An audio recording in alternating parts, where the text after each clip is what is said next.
irla leyendo, la vas interiorizando, la aprendes de memoria y esa lectura en voz alta va adquiriendo una entonación y esa entonación se convierte en canción.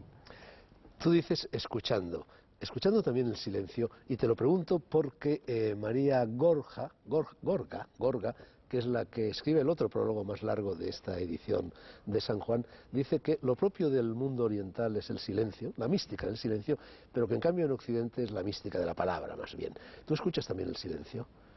Claro, el silencio para un músico es fundamental, y para la música, claro. La música anida en el silencio. El silencio es al músico lo que este folio blanco para un escritor. Yo creo que lo mejor es que empecemos cantando un poco, ¿no? Y además la palabra que nace del silencio, la palabra musical, la palabra entonada, requiere también el silencio. Vamos con el silencio, con la palabra, con la música y con la guitarra, Amancio. Empezamos por el cántico espiritual, naturalmente.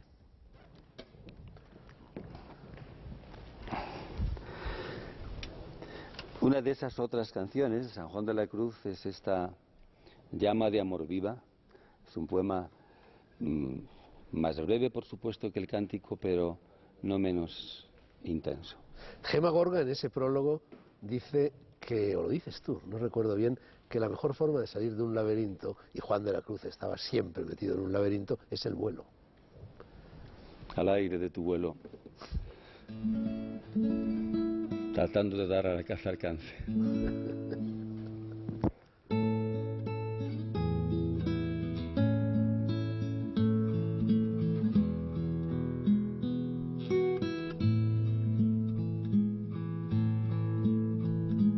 Oh, llama de amor viva que tiernamente hieres de mi alma en el más profundo centro, pues ya no eres esquiva, acaba ya si quieres, rompe la tela de este dulce encuentro.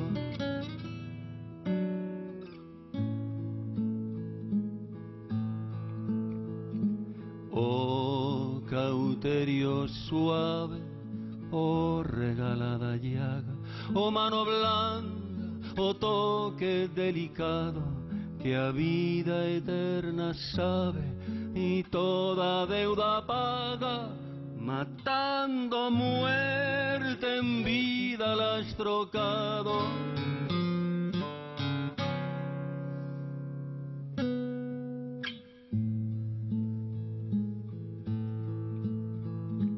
Oh, lámparas de fuego en cuyos resplandores las profundas cavernas del sentido que estaba oscuro y ciego con extraños primores calor y luz dan junto a su querido.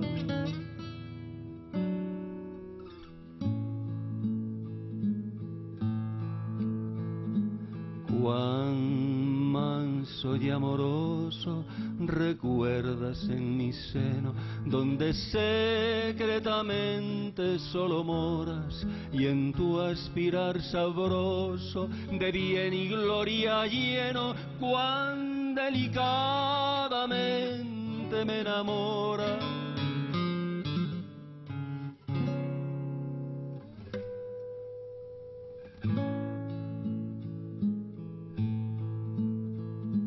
Oh, llama de amor viva.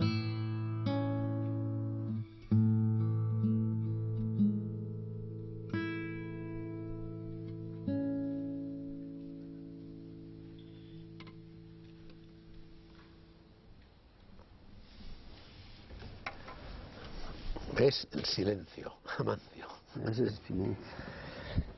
Bueno, en los conciertos de la Abadía, palabras mayores, decía yo, además de Juan de la Cruz, entreverado con él está Jorge Manrique, uno de nuestros poetas mayores. Aquí hay esta edición, también firmada por ti, Coplas a la muerte de su padre.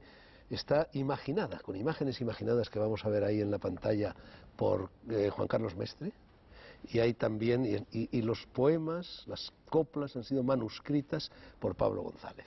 Bueno, se puede decir que son coplas a la muerte del padre de Jorge Manrique, pero también coplas a la muerte de tu padre, porque parece ser que fue el fallecimiento de este el suceso que puso en marcha este proyecto. Sí, influyó, desde luego, pero son las coplas a la muerte del padre. Y son también las coplas, yo quiero pensar que son también unas coplas que celebran la vida. En cierto modo, Manrique es que escribe estas coplas 3 años después de muerto su padre, o en esos 3 años, porque 3 años después de la muerte de su padre, Jorge Manrique cae herido mortalmente frente al castillo de Garcimuñoz. Se supone entonces que él ha escrito esas coplas en esos 3 años.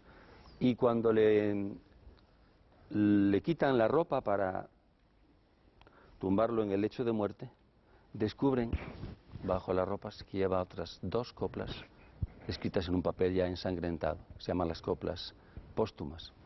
Por eso siempre se ha hablado de que si son 40 o 42 las coplas, estas coplas. Que hay una extraña coincidencia con las liras del cántico. El cántico tiene 40 liras.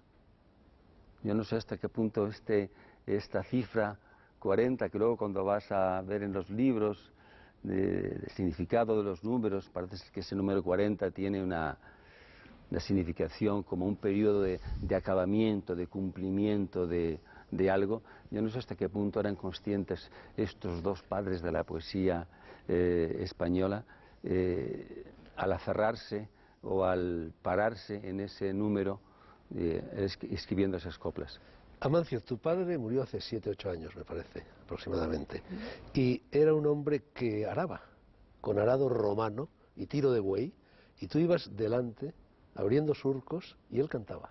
Sí, porque en aquellos años, claro, estamos hablando de hace 50 años, los niños en los pueblos, pues ayudábamos en las faenas del campo. Cortábamos la leña, cortábamos la remolacha para el ganado, íbamos a secar la hierba, y siendo más pequeños todavía, pues íbamos delante de las vacas. Yo tengo muy grabada esa imagen de mi padre arando con un arado romano, el mismo con el que Rómulo y Remo trazaron los lindes de la ciudad de Roma, y cantaba, tarareaba, porque era muy largo el surco para allá de ida y vuelta, ¿no? Y sobre aquel surco romano parecía que él iba sembrando esa salmodia. Y recuerdo que lo oíamos a casa y mi madre también estaba cantando. Mientras fregaba, mientras sí, o limpiaba los cristales, o aplicaba los recogía pimientos en la huerta, yo qué sé. Y mis hermanos cantaban, todos... Tienes 3 hermanos y he leído por ahí que tú dices que los 3 cantan mejor que tú. Sí, lo acabo de comprobar ahora en estas fiestas que hemos estado en casa. Y no solamente cantan mejor, sino que aguantan más que yo. Pero yo, como lo hago para otra cosa, pues me... ¿Tú eres el mayor?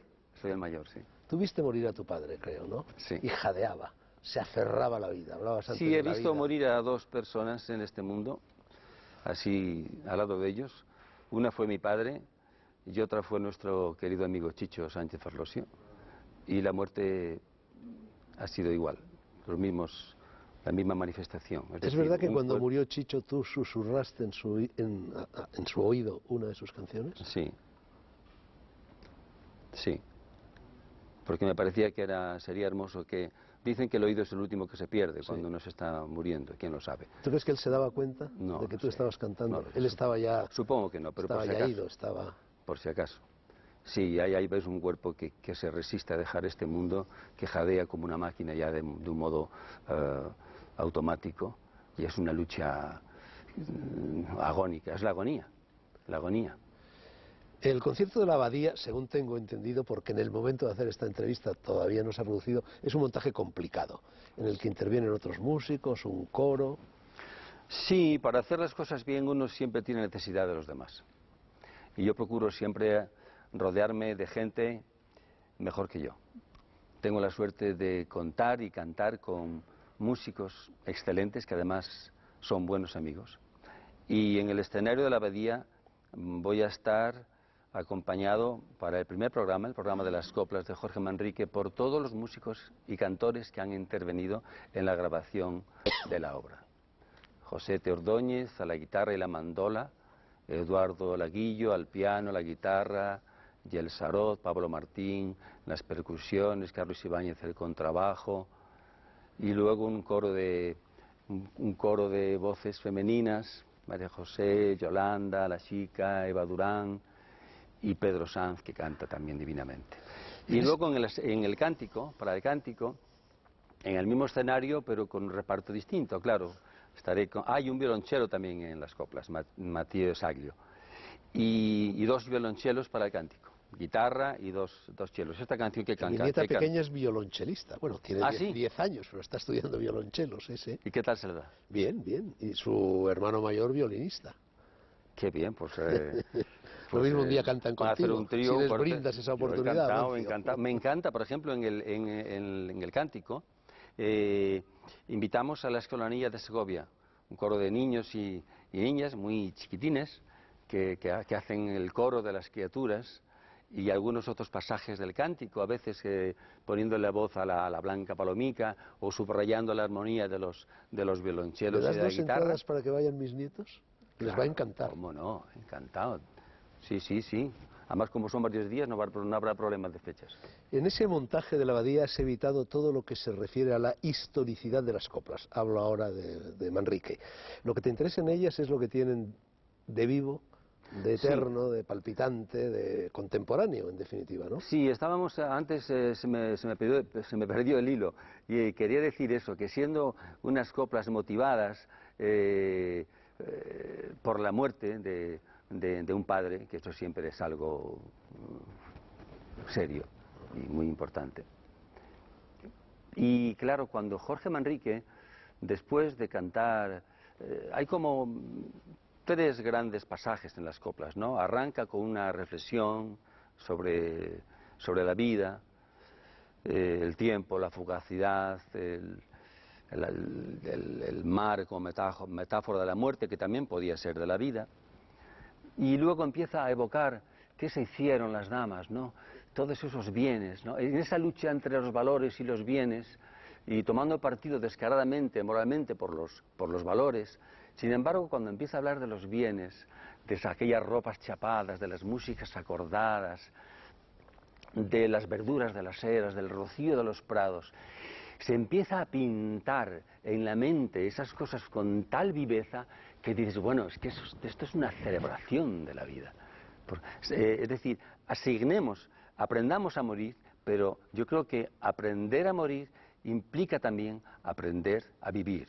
Muere bien, quien vive bien, quien sabe vivir, sabe morir. Yo creo que son indisociables. Yo he querido también poner el acento en ese lado vital de las coplas, para que no todo sea un sermón ni todo tenga un carácter elegíaco o mortuorio. Amancio, y se lo pregunto al Amancio Prada, que empezó a cantar en Francia, que fue telonero en el Bobinot, creo, de Georges Brassens.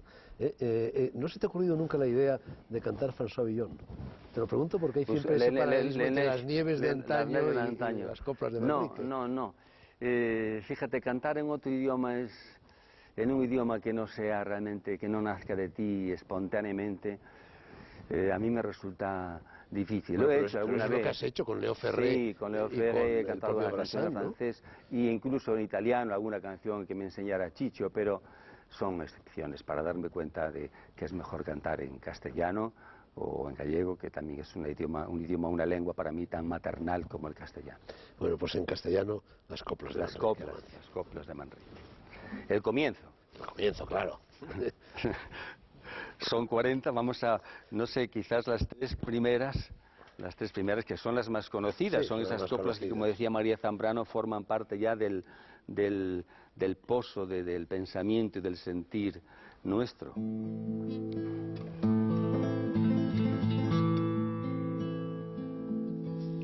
Recuerde el alma dormida, avive el seso y despierte contemplando cómo se pasa la vida,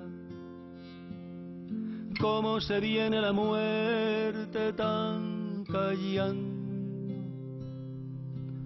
Cuán presto se va el placer, como después de acordado da dolor. Como a nuestro parecer cualquier tiempo pasado fue mejor.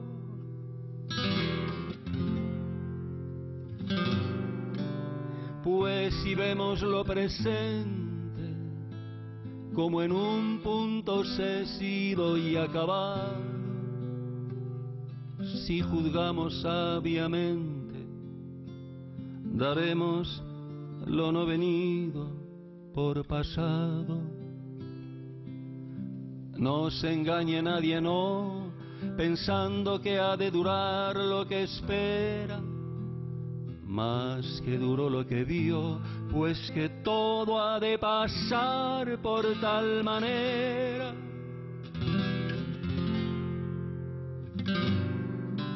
Nuestras vidas son los ríos que van a dar en la mar, que es el morir. Allí van los señoríos, derechos a se acabar y consumir. Allí los ríos caudales, allí los otros medianos y más chicos. Allegados son iguales los que viven por sus manos y los ricos.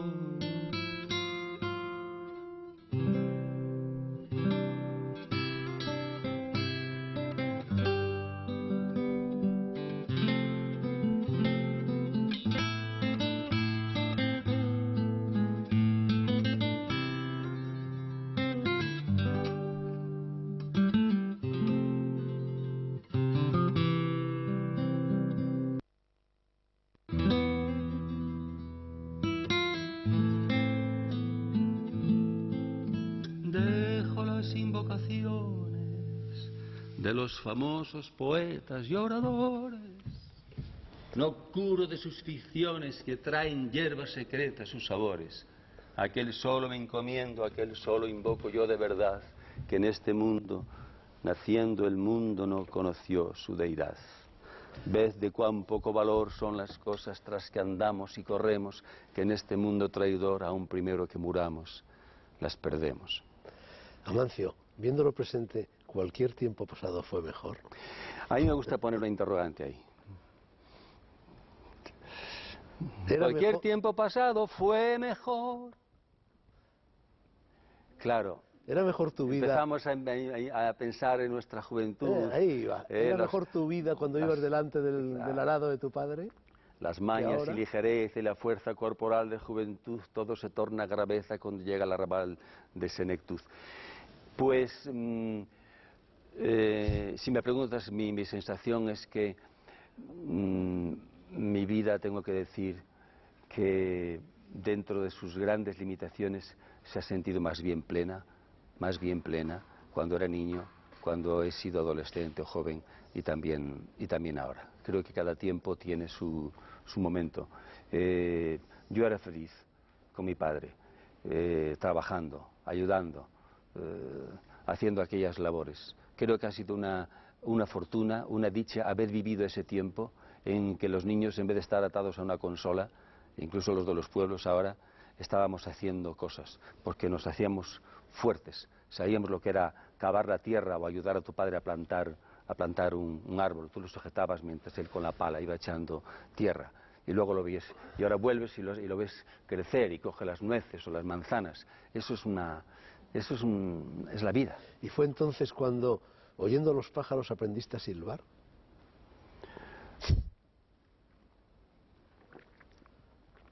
Me gustaba imitar a algunos pájaros. Hay un pájaro precioso, la oropéndola, que allí le llamamos milpréndiga.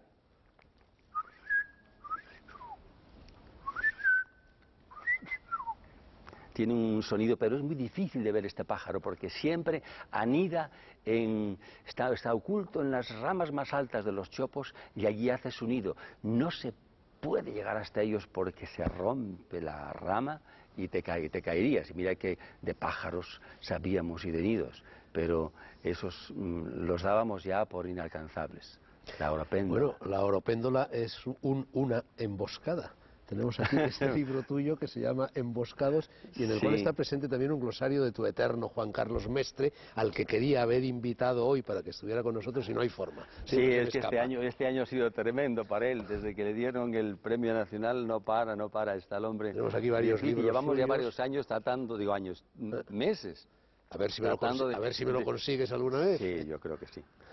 Bueno, Junger utilizaba el término emboscado, pero en un sentido muy diferente a como lo utilizáis tú y Mestre en este libro, ¿no? Porque el término emboscado viene de la imaginería vikinga, y es ahí donde lo recoge Junger, y en realidad el emboscado en la imaginería vikinga era el proscrito, porque había cometido un delito de sangre que huía al bosque. Sí, era una forma, digamos, de no cumplir una sentencia. Si motu propio, digamos, él se internaba en el bosque, se emboscaba, se suponía que quedaba entonces eximido de cumplir esa pena a cambio de llevar una vida al margen de la sociedad, ¿no? Pero sé el significado de Junger, pero para mí emboscado es aquel que trata de conjugar la discreción con la excelencia. El que sabe estar apartado, sabe estar oculto, pero no por eso deja de trabajar, deja de pensar, deja de luchar contra el mal y contra la injusticia. Y sabe cuándo tiene que asomarse y cuándo tiene que replegarse. En la ultimísima página de Emboscados aparece una cosa bien curiosa. Dice, se acabó de imprimir este libro el 9 de marzo de 2010, hace nada, día del 76º cumpleaños de Yuri Gagarin, primer emboscado espacial. Y luego hay una especie de haiku de Takumi Yuri que dice, en la emboscada de la luz, la tiniebla muestra el camino. Sí, porque también otro pasaje de ese poema, cuando habla de los emboscados, enumera, son monjes, soldados, caballeros, astronautas, es decir, es un tiempo presente donde está el pasado y también el futuro. Ahí es como un canto de nostalgia, pero nostalgia de futuro, y en ese sentido un astronauta no deja de ser un emboscado, de que se embosca en este bosque de estrellas. Amancio, un día, hace muchos años, por el 69 me parece, en la Casa de España, en París, cogiste una guitarra y te pusiste a canturrear en gallego. Alguien te oyó y te propuso participar en el Festival de la Nueva Canción de los Pueblos Ibéricos junto a tu idolatrado Paco Ibáñez. Allí te alcanzó el destino. Fue importante, sí, aquello. Fíjate, una tarde anodina como otra cualquiera, allí entre gente que estaba cantando y había una guitarra y dije, yo también he hecho una canción. Y así fue, como tú lo has dicho.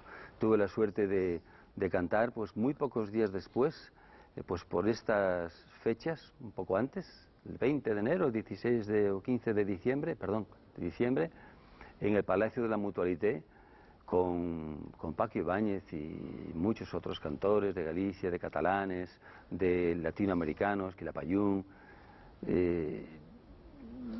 Bueno, Paco Ibáñez es el maestro, es el pionero. 5 años de vida bohemia en París. Y todo eso, bueno, Agustín García Calvo, la Boule d'Or, el recuelo del Mayo francés, San Juan yo lo conocí en el Boulevard de las Madres Sierras. Tantas cosas, y todo eso es lo que vuelve a la superficie desde lo más hondo de ti con el disco que has dedicado a Leo Ferré. Decías antes que no te gustaba cantar poemas o canciones procedentes de otros idiomas, te contradices. Sí, Amancio. Bueno, Leo Ferré, tú sabes que hay como 3 estrellas que brillan más en el firmamento de la canción francesa, que ya es riquísimo.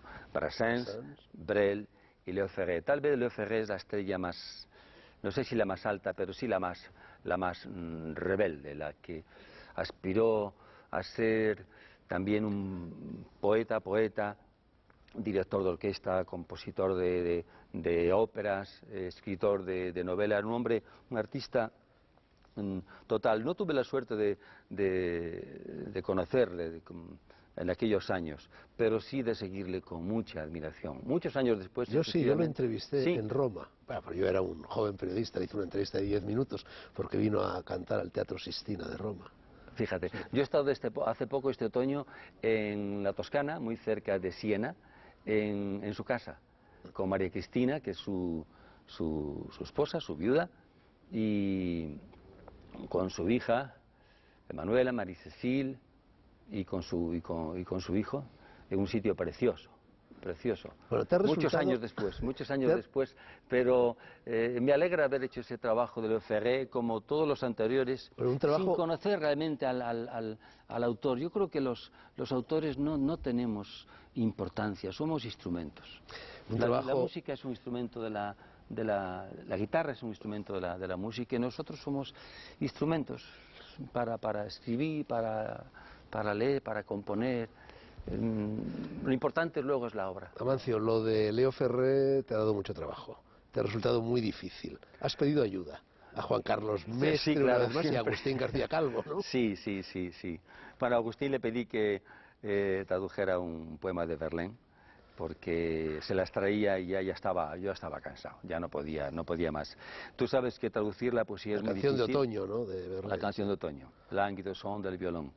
O sea, traducir la poesía es muy difícil, y traducir una poesía que es letra de canción yo creo que tiene una dificultad añadida, porque ya no es que convenga, yo creo que es necesario respetar el ritmo e incluso la rima para poder cantar esa canción en otro idioma con la música original, dando la sensación de que esa canción, en este caso de Leo Ferré, no hubiera nacido en francés, sino que hubiera nacido en español, en el idioma en que tú cantas.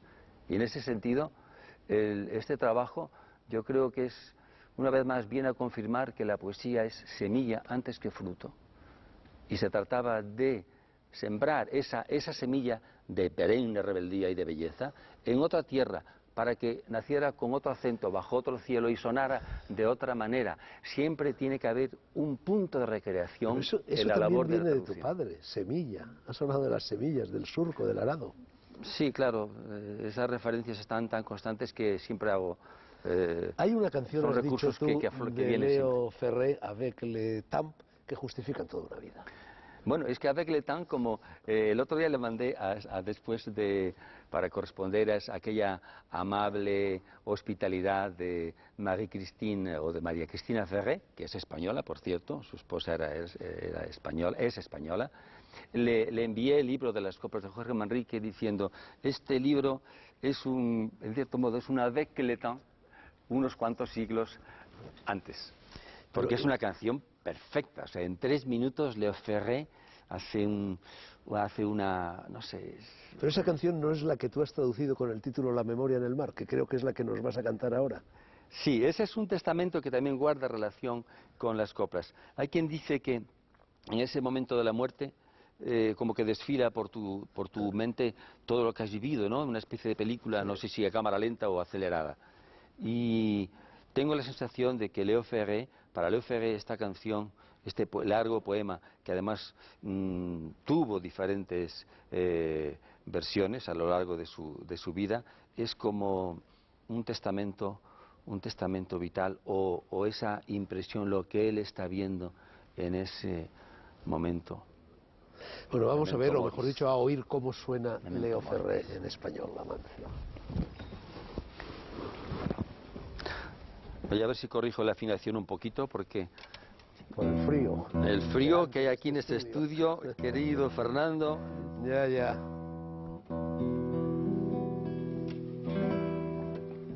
La memoria y el mar, sí.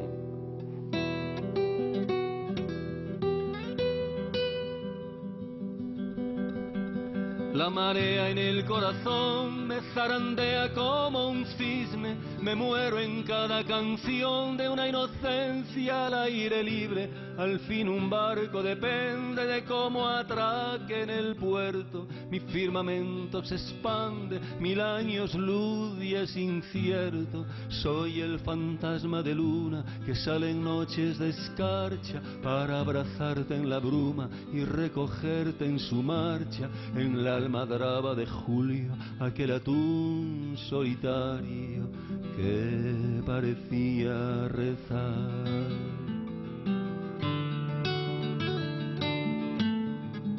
Con las perlas de un rosario.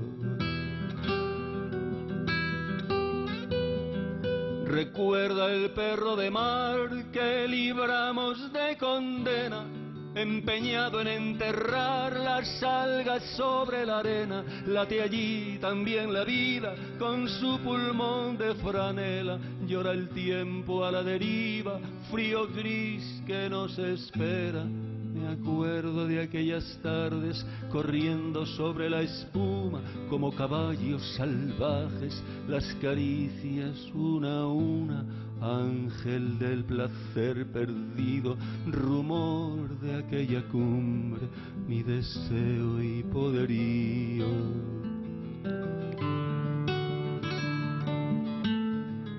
Son ya nostalgia de la lumbre.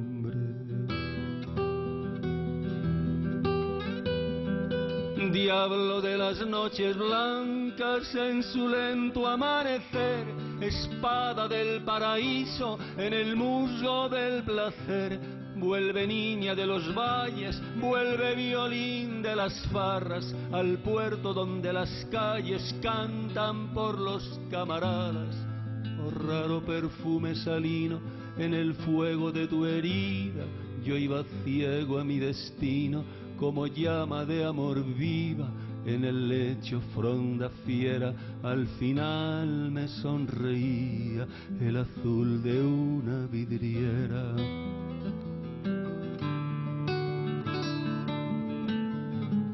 Y tú mi melancolía.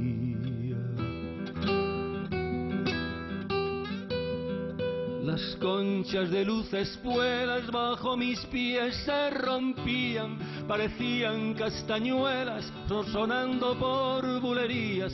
Ten piedad, Dios de la piedra, de su sino ornamental, cuando el cuchillo florezca su pecado original. Yo notaba palpitante la vida que presentía entre láminas de sangre de una antigua profecía, esa exactitud azul sobre ese mar nunca en calma que me devuelve la luz.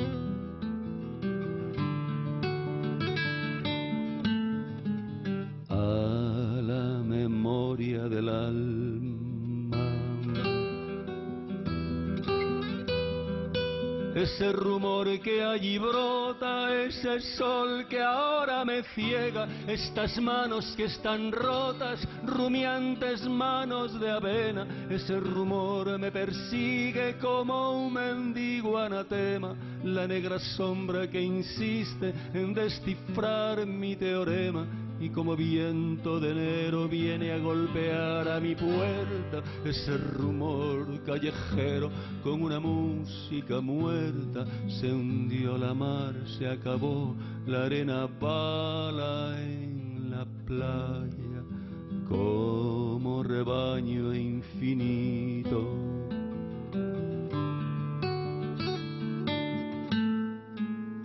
La mar pastora me llama.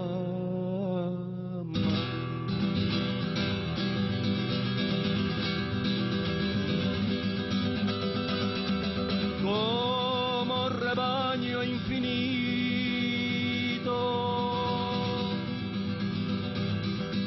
la mar pastora me llama.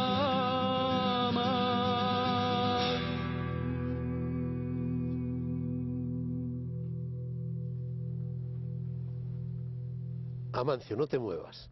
Quédate ahí que se nos desafina la guitarra. Creo que una vez tú escribiste algo así como esto. Tengo en el pecho una jaula. En la jaula dentro un pájaro y en su pecho hay un niño cantando en una jaula lo que yo canto. Es un juego de cajas chinas y creo que es lo que nos vas a cantar ahora.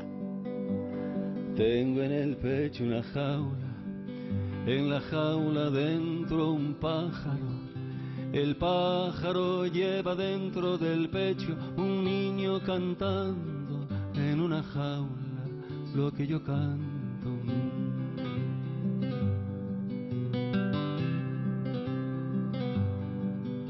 El viento quisiera ser, el viento que pasa y deja un paisaje estremecido en tus ojos y en el oído el eco de una voz que viene de muy lejos y muy dentro de ti te canta que eres tú también el viento cuando pasa. Tengo en el pecho una jaula, en la jaula dentro un pájaro. El pájaro lleva dentro del pecho un niño cantando en una jaula lo que yo canto.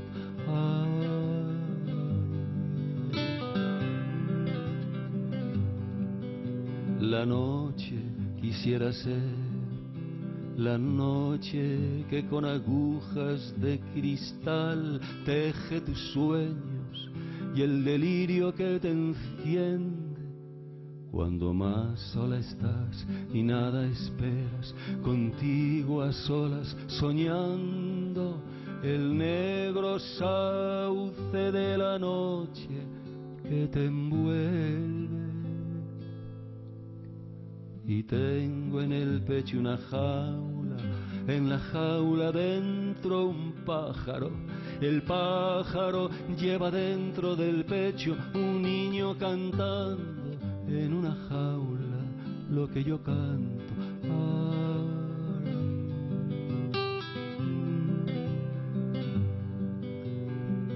La lluvia quisiera ser, la lluvia mansa que cae como un rumor de manzanas en el desván de tu infancia lejos y las primas jugando a casa para el ardor del alma, la lluvia fresca en el valle del silencio. Pero tengo en el pecho una jaula, en la jaula dentro un pájaro. El pájaro lleva dentro del pecho un niño cantando. Tengo en el pecho una jaula, en la jaula dentro un pájaro. El pájaro lleva dentro del pecho un niño cantando en una jaula lo que yo canto. Ay, ay, lo que yo canto.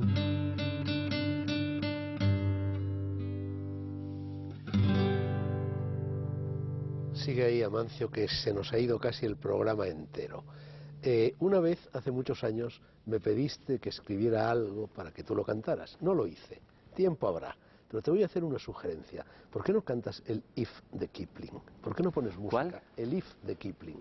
No lo conozco. Seguro que lo conoces, lo conoce todo el mundo. Sí, no sé, no Es, el recuerdo. poema, es quizá el poema más famoso de la historia de la literatura universal. Si conserváis la calma mientras todos la cabeza perdieron y os censuran, si en vosotros creéis sin ofenderos de que os pongan los otros bajo duda, si al mendaz toleráis sin ser mendaces, si esperáis sin fatiga ni cansancio, sin por ello adoptar aires magnánimos, etcétera, etcétera. Suena bien, etcétera. suena bien. ¿Cuál es el primer? Dime los dos primeros versos, repítemelos, por favor. ¿Sí? Si soportáis que la verdad que hablasteis la truequen en embuste. Si soportáis que la verdad... que ¿Soportáis la verdad? La truequen en embuste gentes necias.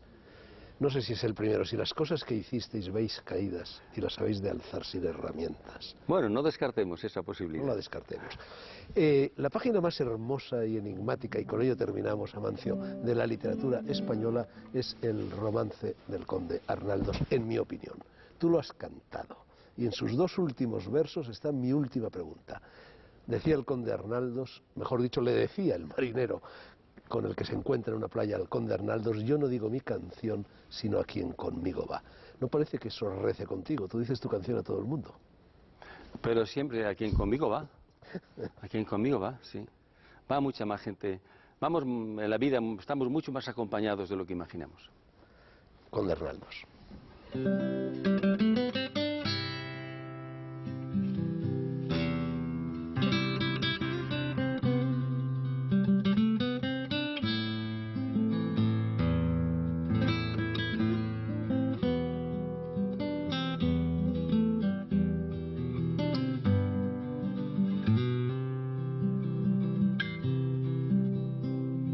¿Quién hubiera tal ventura sobre las aguas del mar, como hubo el conde Arnaldos la mañana de San Juan, yendo a buscar la caza para su falcón cebar? Vio venir una galera que a tierra quiere llegar, las velas trae de seda, jarcias de oro torzal, áncoras tiene de plata, tablas de fino coral. Marinero que la guía, diciendo viene un cantar, que la mar ponía en calma, los vientos hace amainar, las aves que van volando al mástil vienen posar, los peces que andan al fondo arriba los hace andar.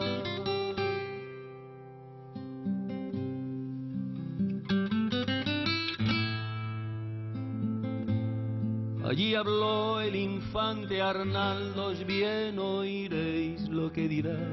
Por tu vida el marinero, dígasme ahora ese cantar. Respondióle el marinero, tal respuesta le fue a dar: yo no digo mi canción, sino a quien conmigo va.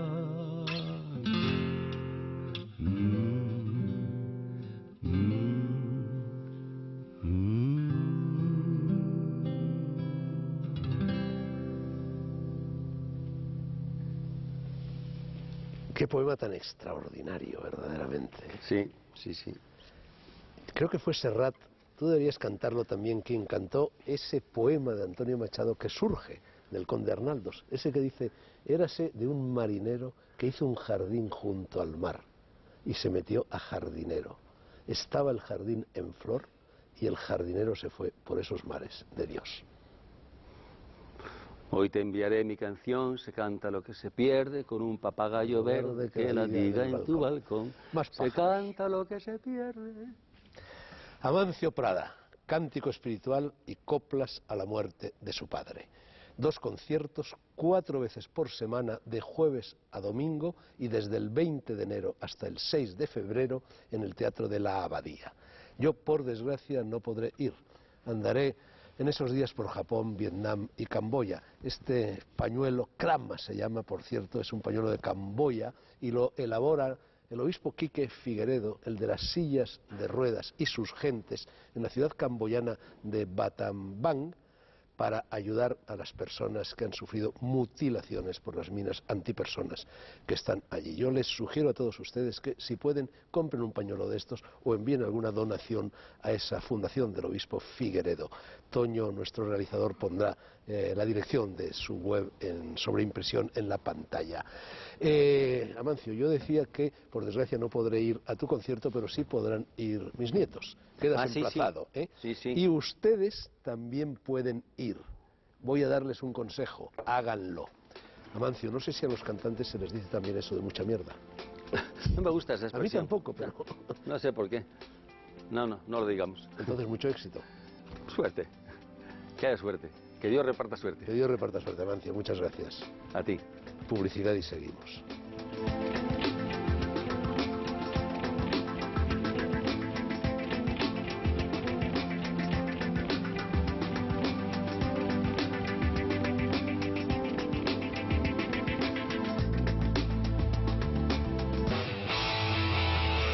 Esta temporada lo damos todo en Telemadrid.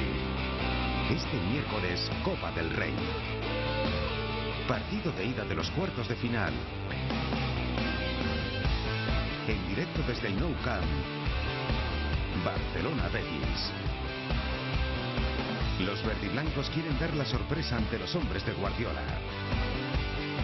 El miércoles a las 10 de la noche aquí, en Telemadrid. Y el sábado, la mejor liga del mundo. Sevilla Español. A lo largo de la historia, las manifestaciones de opinión se han considerado una técnica de comunicación oral, donde se expone un tema y una problemática. En el debate hay integrantes, un moderador y un público que participa. Se exponen argumentos, se comparten ideas, se respeta. Madrid opina, el debate sin cortes. El martes por la noche, en Telemadrid.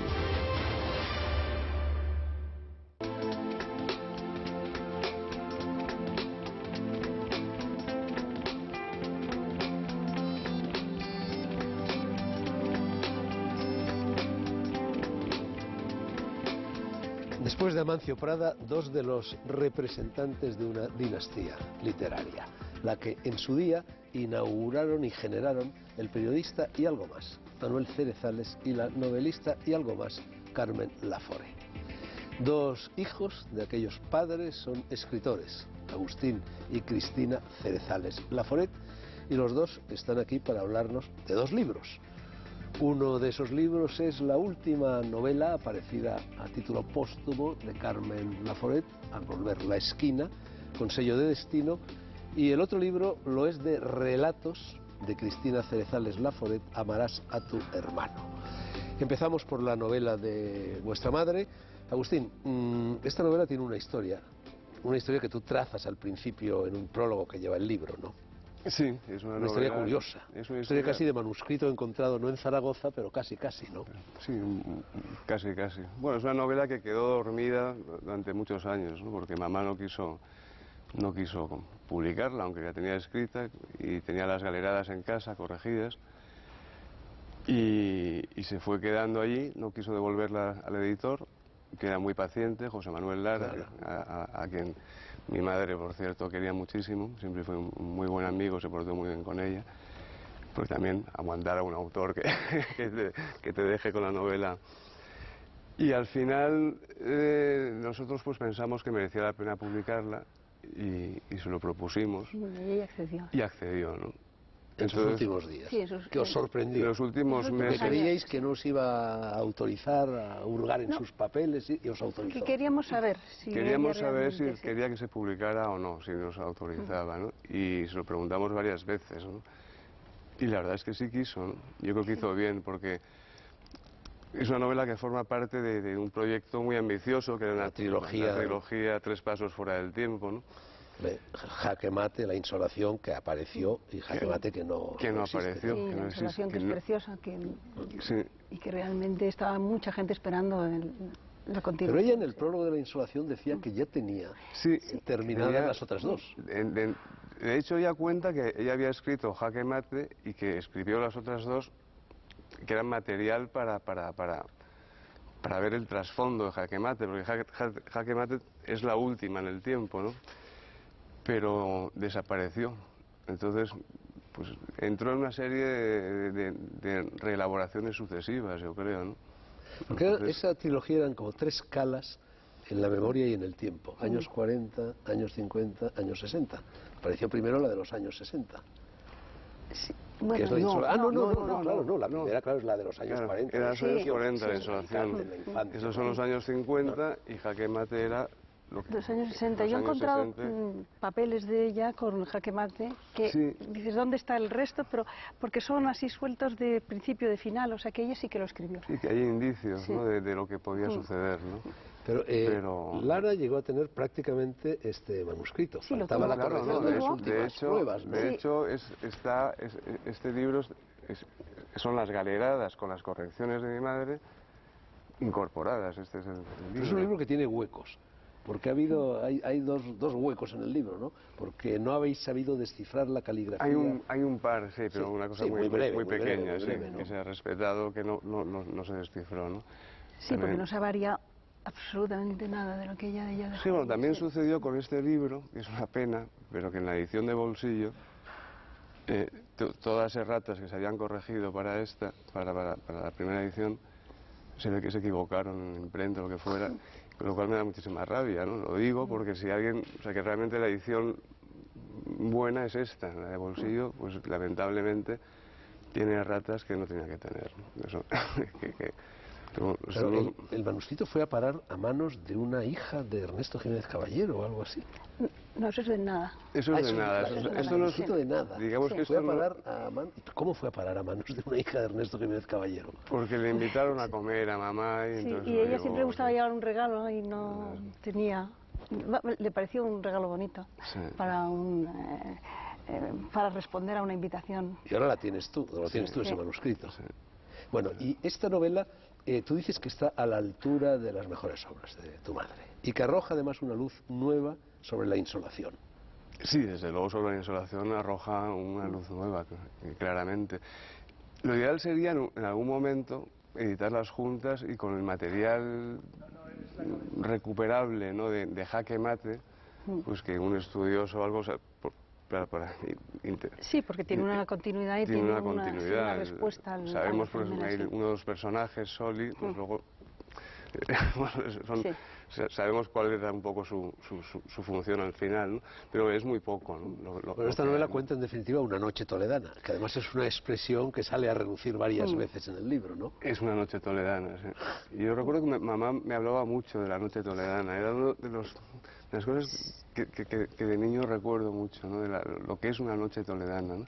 Y cómo en una noche toledana el tiempo da un vuelco. Era un proyecto muy bonito y muy difícil. A mí la insolación, que no he vuelto a leer desde aquellos años, me gustó extraordinariamente. A mí también. A mí A mí también, también. La pena es que nada haya hecho sombra a todas las Sí, demás, no. porque La insolación es un libro magnífico. Y que las demás también. Sí, y las La demás verdad es que también. yo creo que pero- la obra de mi madre es Todas, la isla de los demonios, es la muy mujer regular, nueva. es muy constante, o sea, no hay desfallecimientos. Te puede gustar más una, te puede gustar más otra, ¿no?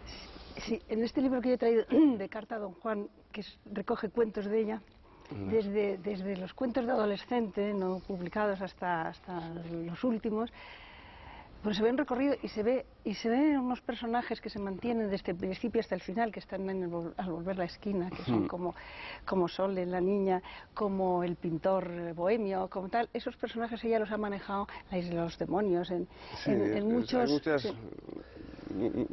Sí, conexiones, ¿no? entrelazamientos. Tú dices bien que todos los escritores cuando se mueren pasan por un purgatorio de un olvido, que puede ser un olvido definitivo o puede dejar de serlo. Tu madre dices que con este libro sale de ese purgatorio. Bueno, yo ese prólogo lo escribí Antes de que apareciera apareciera el libro, claro. antes de que apareciera el libro. Era wishful thinking, quizá por tu No, pero parte. salía ya del purgatorio mi madre, en el sentido de que ella estuvo pues 20, 30 años sin escribir, sin conceder una entrevista, huyendo, o sea, no queriendo saber nada de nadie. No estaba olvidada del todo, porque la verdad es que nada es un libro que siempre se ha leído, ¿no? Pero a partir de este momento sí empieza a renovarse mucho Pero ella el publicó interés artículos por ella, en El ¿no? País, me parece que el último fue del 83. Sí, Va a ser un sí, artículo muy que era un bonito. artículo de Rafael Alberti, Sí, yo creo que ese sí. fue el último, sí. Y que además Rafael Alberti está encantado con ese artículo, la llamó, se fueron a desayunar juntos a hablar de eso, y no sé por qué después ya Ya dejó silencio de- absoluto. de Incluso ser. tenía otros artículos escritos que ya no quiso mandar. Pero ¿por qué ese silencio? Porque vuestra madre era una mujer sumamente enigmática. Sí. como escritora y como persona. Yo no sé si lo era también para vosotros, si lo era también en la vida íntima. Sí, en cierto modo sí. Es decir, en cierto modo, por lo menos para mí sí que lo era, quiero decir, porque tenía respuestas a las cosas muy diferentes en momentos dados, ¿no? Tenía ahí algo que la movía por dentro que yo nunca llegué a saber exactamente lo que era, pero me gustaba ese misterio. Es decir, que no era... A mí me ha sorprendido lo que dices en el prólogo a propósito de que ella guardaba incólume el orgullo de haber escrito lo que había escrito. Ella que siempre fue tan dubitativa respecto a su propia obra, ¿no? Yo creo que no fue nada dubitativa. Francamente es algo que se dice que esas dudas, me parece que no tenía ninguna duda de su valor, aunque podía manifestarse con cierta humildad en determinados momentos. O sea, tampoco se consideraba, no era soberbia en el sentido... Pero no creo que tuviera muchas dudas sobre el valor de su escritura. ¿Tú crees que sí?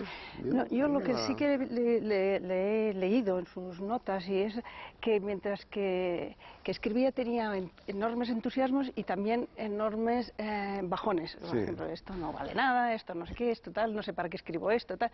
Pero ella tenía un carácter depresivo, entonces esos bajones, esas subidas, esos bajones... depresivo, no. Cayó en depresión Luego, en un determinado momento. Eso sí, pero no fue un carácter depresivo. No fue nunca un carácter depresivo. Era un carácter muy fuerte y con mucha alegría y con mucho sentido del humor.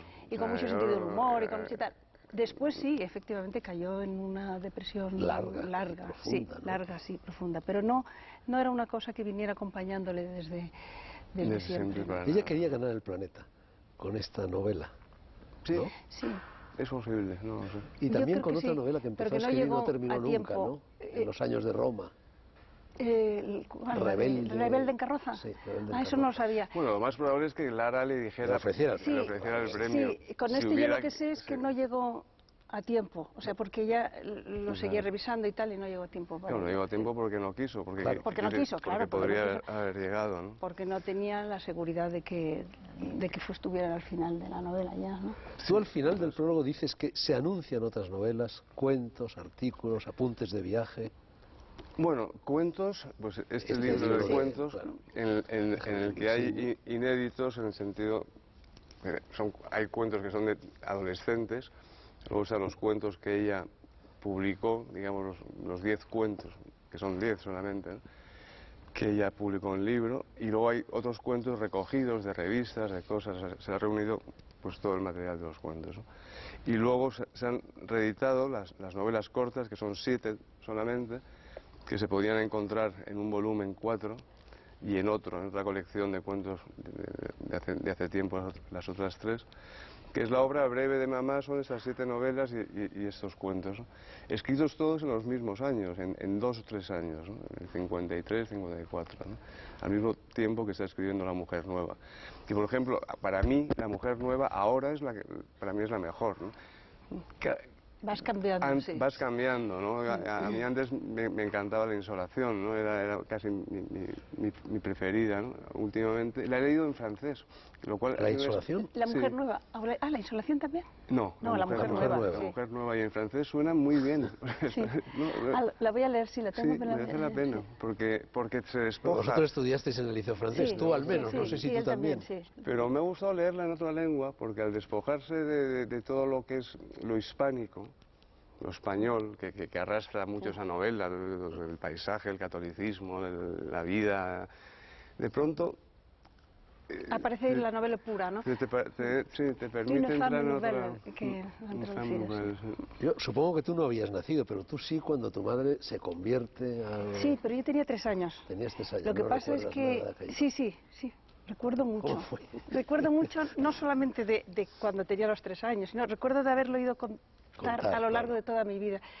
Y que a mí me marcó muchísimo, ¿no? Porque tuvo esa especie de visión cósmica en que todo cogía sentido, en que todo se transformaba en uno, y entonces a mí me quitó esa visión que ella había tenido y que ella contaba de una manera o de otra, pero que siempre decía que no había palabras para narrarlo, me quitó muchísimos miedos, porque si había algo que ella había percibido por ahí, que era en que todo funcionaba, pues es que ahí estaba, ¿no? Y entonces sí, no, fue algo que a ella la marcó muchísimo, la cambió muchísimo durante un periodo de tiempo, le hizo sufrir mucho, porque esas cosas como no son vivibles, no son contables, no son tal, te desorientan mucho después.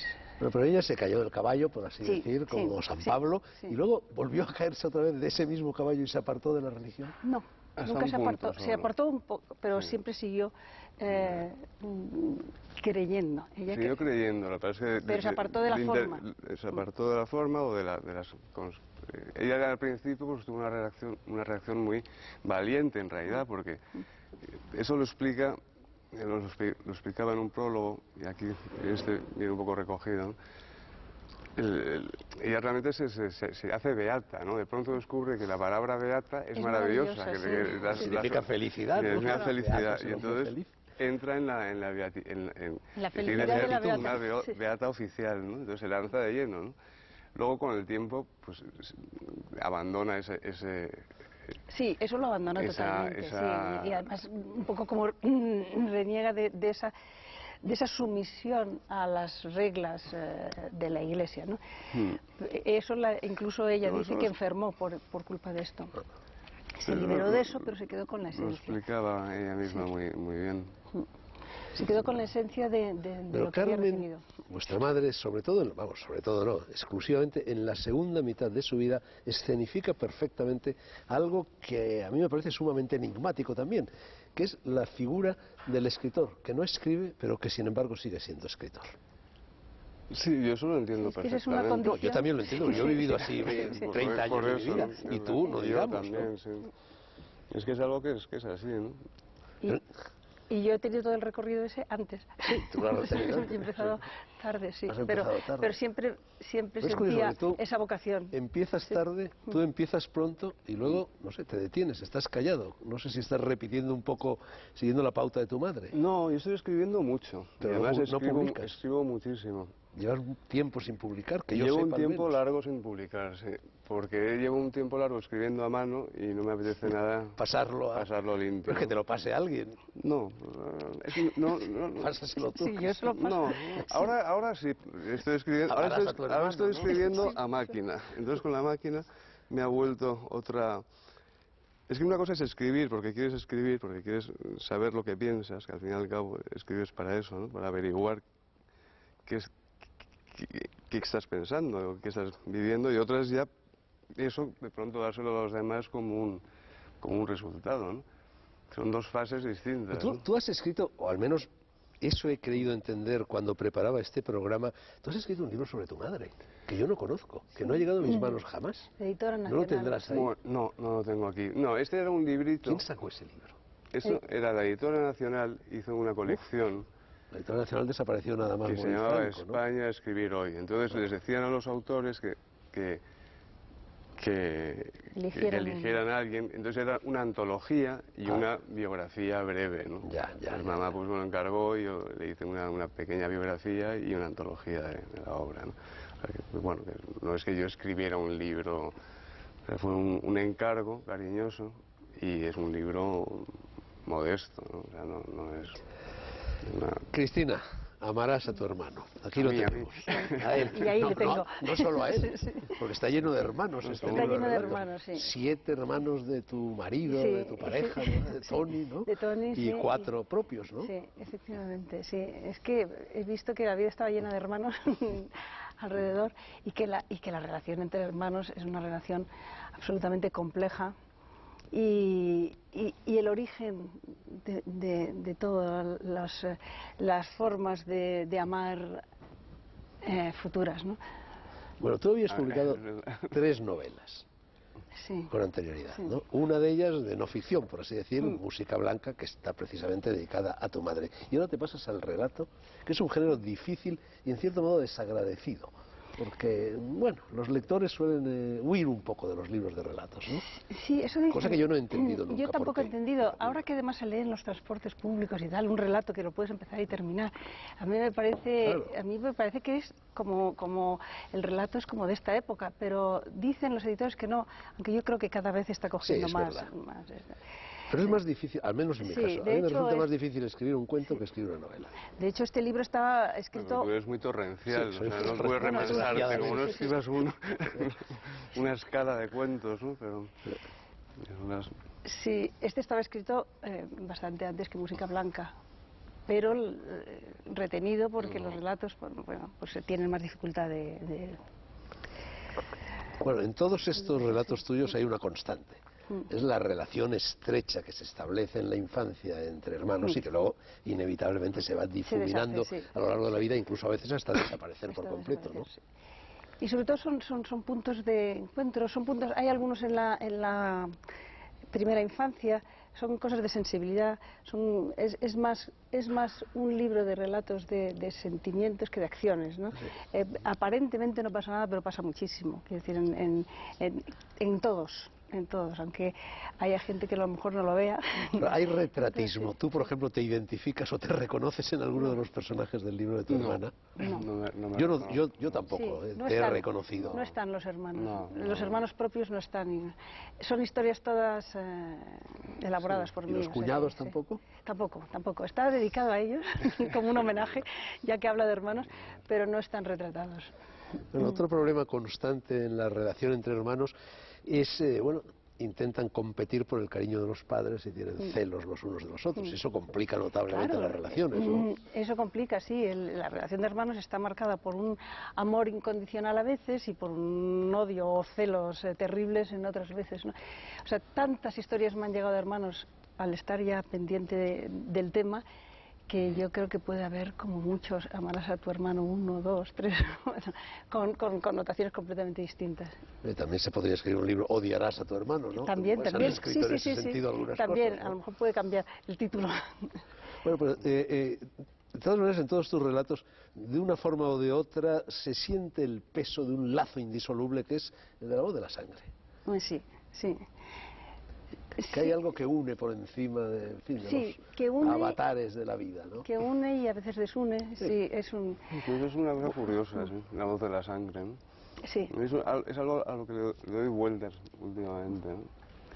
Bueno, sí. pero es que, no sé, yo te miro a ti y estoy viendo a tu madre, Cristina. Yo te miro a ti y estoy viendo a tu padre. O sea, eso que dice Gabriel García, digo físicamente. Sí, es que ahora, estamos, ¿no? todo está metido. Eso que dice García sí, Márquez, que una persona se da cuenta de que ha empezado a envejecer cuando se mira al espejo y descubre que se parece a su padre, bueno, a su madre, si es chica, ¿no? Claro. Entonces, claro, ¿cómo no va a También tener peso ocurre eso? cuando mueren los padres. A lo mejor a mí, en Claro. mi caso, una de las cosas que me sucedió es darme cuenta de hasta qué punto yo casi no existía.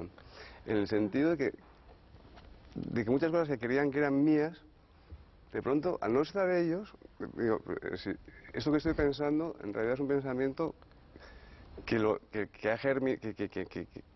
me lo han pensado antes. O sea, que la transmisión no es solo la sangre, es también Sí, hay como una especie de memoria genética Sí, que funciona ahí. Bueno, sí. concretamente yo en tu libro Muertes paralelas, Las muertes claro, paralelas, bueno, una cosa que te quería comentar que me ha hecho gracia, que entre Música Blanca y Muertes paralelas hay que aquí tú buscas a tu padre y además, bueno, hay relación de hermanos, hay todo, todo lo que yo he ido manejando. Una crónica familiar. Crónica familiar. Pero hay una cosa que me ha impresionado mucho con respecto a estos dos libros, es la despedida de nuestras madres. Es decir, tú de la tuya y yo de la mía, que les decimos exactamente lo mismo. Tú le dices, vuela, vete hacia tu amor o hacia lo que tú quieres ir. Y yo le digo a mi madre, huye, corre, vete de aquí y vete hacia esa libertad que tú buscabas.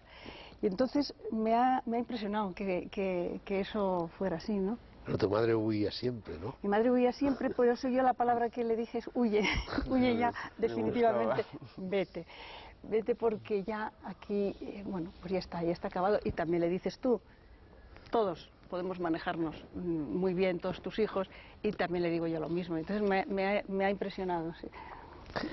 En tu libro de relatos hay un tono de primera persona, pero las reflexiones están hechas en tercera persona. Como si hubiera una doble mirada, ¿no? Por una parte te implicas en las historias que cuentas, pero por otra parte te distancias y reflexionas sobre ellas. Ah, sí, no me he dado cuenta, pero puede El lector ser, siempre sí. se da cuenta de cosas que el Sí, autor no sabe, ¿no? Sí, el lector es muy apreciado porque descubre cosas. No todos están contados en primera persona, no pero de en el una que forma estoy directa, contada, pero sí. se percibe un tono de primera persona. Sí, en muchos sí, además, sí, concretamente. Sí, quiero que el protagonista sea realmente el que tiene su conflicto de hermano, ¿no? Bueno, conflicto, siempre hay un nudo conflictivo. En Siempre hay todos un los nudo cuentos que se conflictivo. resuelve. Sí, que se resuelve en algunos casos, ¿eh? Bueno, en casi todos sí, pero de maneras completamente diferentes. A veces sacas los pies de tus zapatos, hay un hermano transexual, nada menos, ¿no? Sí, hay un hermano transexual, porque me parece que es una situación Agustín. que... Todavía no, pero nunca se sabe. Es una situación que altera, porque tú desde el principio, y por eso lo cuento bajo la perspectiva de los otros hermanos, tú en un principio pues tienes eso, 3 hermanos y 4 hermanas, y de repente uno se cambia y ya ha cambiado todo el panorama familiar. Y entonces ese cambio de sexo altera toda una trayectoria de todos los hermanos, ¿no? Arantxa, la coordinadora de las Noches Blancas, a la que conocéis, que también ha salido el libro, dice que La Laguna de los Pájaros es el mejor, el que más le gusta. A mí una cosa que me ha gustado mucho de este libro es que cada persona que ha escrito sobre él ha elegido uno como el mejor, que otro crítico, otra persona, otro lector había elegido como el peor. Entonces, que ha habido mucha diferencia, mucha disparidad, pero en La Laguna de los Pájaros coinciden unas cuantas personas, sí. En La Laguna de los Pájaros y en El Hijo Único, no es que sean mis favoritos, pero sí que yo no son todos hermanos míos. Sí que he oído ese comentario más sobre La Laguna de los Pájaros y sobre El Hijo Único, quizá porque son relatos más largos. A mí me gusta el relato breve, y los relatos que he escrito posteriormente a veces solo tienen medio folio, ¿no? Microrrelatos, están muy de moda ahora. Sí, pero me gusta mucho. Pero el último que yo hice, aquí sobre Amaras y tu hermano, me decía Laura Freixas en La Vanguardia que el más corto, que pedía gritos un desarrollo superior. Pero yo, el último... Bueno, muchas veces los cuentos pueden ser el cogollo de una futura novela, ¿no? Eso es lo que me ha pasado, por ejemplo, con el último que yo pensaba escribir de medio folio, era una escena en que una mujer estaba sola y tal, y que en las sensaciones que tenía y tal, se percibía toda una vida en medio folio. Pero cuando yo lo estaba escribiendo, sonó el timbre de la puerta de ella, del personaje, y entonces fue a abrir, y allí se encontró con una situación que ya voy por 496 páginas. ¿Tienes 496 páginas? ¿Hasta cuántas vas a llegar? Pues puede ser que más, o sea, está como acabado y lo estoy revisando, puede ser que menos, porque yo al revisar muchas veces añado cosas y quito a veces muchas. ¿Sí? ¿Y tú qué estás escribiendo? ¿Novela, cuento, microrrelato, apuntes varios, silva de varia lección? Estoy escribiendo una silva de varia lección, cuentos también, y novela. Tengo una novela, pero la tengo parada. Tengo el cajón lleno de carpetas que van engordando. ¿Silva de varia elección? No, silva de varia lección, bueno, lo que es se una decía referencia clásica, sí, ¿no? sí. Que recoge un poco todo. Que recoge un poco todo. Bueno, pues silva de varia lección, traéis varios libros de los cuales queréis hablar. Cristina, empieza tú. Bueno, yo es que me he metido en la cosa familiar, ¿no? Y entonces hay un libro que aprovecho para decir, La Puerta de los Vientos, que es un libro de narradores marroquíes, que está presentado por mi hermana Marta y está introducido por ella, y que han confundido, yo no sé si ha sido una cosa de internet o qué, y me lo atribuyen siempre a mí. A mí me encanta que me atribuyan este título tan bonito, La Puerta de los Vientos. Es un libro muy interesante de relatos de escritores marroquíes que escriben en español. Bueno, en definitiva, más crónica familiar en cierto modo, porque tu padre vivió en Marruecos en una larga temporada cuando dirigía el diario España, ¿no? Y mi hermana Marta en Rabat, o sea que... Ya, de tu hermana, claro, es verdad, estuve yo con ella en Rabat. Que aclaro que no es un libro mío, que es un libro muy interesante de escritores marroquíes, y que la confusión es porque mi hermana Marta lo presenta, ¿no? ¿Sigue allí? No, después estuvo en Budapest 6 años y ahora está aquí. Oye, ¿y va a haber una tercera generación de Cerezales Laforet? ¿Apunta maneras a alguien? Entre los hijos y eso sí, seguro, muchos, sí. Bueno, tus hijos escriben muy bien, todos escriben bien. Que se transmitan esas cosas. Se transmiten, sí. Luego, por ejemplo, está Silvia Laforet, que creo que conoces, Silvia Laforet, que que escribe bien, escribe muy bien, y tiene este libro de Con la vida en los talones que ha escrito junto a Jesús Poveda, que es sobre relatos verídicos. Jesús Poveda es el hermano de José María Poveda, sí, lo conozco a Jesús Poveda mucho, ¿no? Pues son, como llaman ellos, historias de coraje y superación. Esta es Silvia, Silvia la de toda la vida. Sí, Silvia no, mi hermana. No tu hermana, claro. no, Que también pues te iba a decir escribe. que Es mi prima. Silvia hermana. Que Silvia hermana también Sí. escribe, pero que no tiene libros publicados de momento. tiene libros Sí, pero publicados, escribe muy no, bien, pero escribe muy sí, bien, sí. sí. Tiene mucha Y gracia. entonces, bueno. Más sí. libros, Cristina. Pues mira, Los perros verdes de Agustín, porque me Vamos a ponerlo encanta, aquí. es que me encanta, sí. Es una- Es un libro de relatos y como se ha reeditado, y son un Se libro han de relatos... reeditado ahora, ¿no? Sí, hace pocos años, sí. Menos cuarto. Sí, Es un libro que tiene, el primer libro del ruso que viene a España, que a mí tiene para mí una anécdota muy simpática de Antonio Pereira, el escritor, que me lo encontré en Praga y entonces él me habló, al saber que mi apellido era Cerezales, me habló de un Cerezales al que odiaba, que se llamaba Agustín Cerezales y tal. Y yo ya me puse a la defensiva. Agustín Cerezales, le dije, es mi hermano, claro, él lo sabía. Y me dijo, sí, pues le odio. Le odio porque ha escrito los cuentos más maravillosos que me gustaría haber escrito a mí. Y están ahí dentro de ese libro. Y él, Antonio Pereira, escribió cuentos maravillosos. Sí, Pero hacía ese homenaje. murió, Sí, murió hace poco, ¿no? Sí, murió hace poco, Leonés, sí. ¿no? Leonés también, sí. ¿Más libros, Cristina? Bueno, hablando de mi padre, Manuel Cerezales, escribió en los últimos años de su vida Para unos niños, libros ¿no? deliciosos para niños. Y este diario de Sito, que es el que he traído, es que es una joya. Lo he estado leyendo hace poco, es una joya. De bien escrito y de humor, de sentido del humor. Eso te los aconsejo vivamente, los libros de... Pero no los tengo, me los dais. ¿No los tienes? Sí, pero No los sí, tengo, sí, los, sí. los libros de tu padre no los tengo, ¿no? Este se va a reeditar ahora. se va a reeditar. Él empezó a escribir Nosotros- con 85 Sí, años sí, los libros para los niños, ¿no? Y la verdad es que para los mayores son fantásticos. Son yo me fantásticos, parto de sí, risa. son Yo lo libros de he vuelto a adultos y de releer niños, porque... sí, sí. Uy, ¿Este me lo puedo quedar? Sí, quédatelo. Hecho. Sí. ¿Tú qué traes? Pues yo he traído un poco cosas que tenían sobre la mesa. Como dijiste 2, pues he traído 4. Bien hecho. Venga, vamos con los cuatro. Este es un libro difícil de encontrar, de Mercedes Rosúa, que es un diario de China, ¿no? Y es un diario muy bonito, porque está publicado hace ya unos años, ¿no? Pero era el diario de una chica española que se fue a China en el año 74, en plena revolución cultural, entusiasta del maoísmo y de todo, y es el año que ella pasa allí, ¿no? Y todo su proceso espiritual, intelectual, de cambio, desengaño. Y la verdad es que China es un país al que hay que estar muy atento, como todos sabemos, ¿no? Y este libro la verdad es que da claves, ¿no? Sobre cómo es el chino, ¿no? Este te va a interesar a ti también, seguro, ¿no? Oye, pero yo tuve una novia que también se fue un año a vivir a China durante, durante la Revolución Cultural. Tú la conociste. Vamos, Carmen Santos. Viví con ella una temporada larga, vamos. Pues a Y lo se fue mejor se también a China, ¿no? conocieron. Lo mismo se conocieron, lo mismo está aquí. Las familias siempre vuelven. A ver, más libros. Este es un libro de Carlos Edmundo de Ori, Hombre, que acaba de morir. que acaba de morir, una expedición peligrosa, pero que yo nunca había leído sus cuentos, ¿no? Y me han dejado completamente deslumbrado. O sea, es fantástico. Bueno, estoy leyéndolo todavía. Este no te lo doy. Fundador No del queda. postismo, ¿no? Fundador del postismo, pero Amigo como... de Cirlot, de pero- Ginés de Liébana, ¿no? Pero como cuentista, realmente a mí me ha deslumbrado, ¿no? Bueno, pues Yo lo entrevisté en este programa, ¿Lo una entrevistaste? cosa de año y medio, sí, con Eduardo Aute, que era muy amigo suyo. ese es un gran Bueno, libro. y además, Este es un libro muy has traído pequeñito. más de 4, Agustín, ¿eh? Bueno, pero Ya llevas estos son 5. de mamá, no. Es un libro muy pequeñito, tampoco es fácil de encontrar, porque es una editorial que se llama Ediciones Fundación Oeste.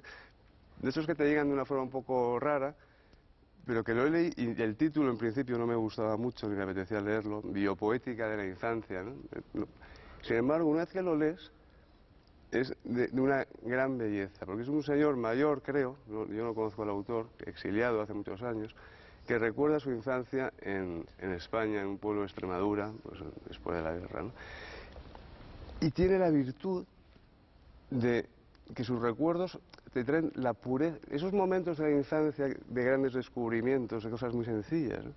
Entonces, es como si el libro te estuviera leyendo a ti, ¿no? Que lo dice el quien lo comenta. Te ayuda a volver a tu propia infancia. No sé, es una cosa muy sorprendente. Y es un libro que leí sin esperar nada, lo confieso. Y apetece... Ya no hay más. Lo voy a releer. Y este es otro libro de la editorial Menos Cuarto, que acaba de salir de una nueva escritora, se llama Deborah Puckpey-Stephen, que creo que es una voz que va a ser importante. A mí me ha gustado mucho, ¿no?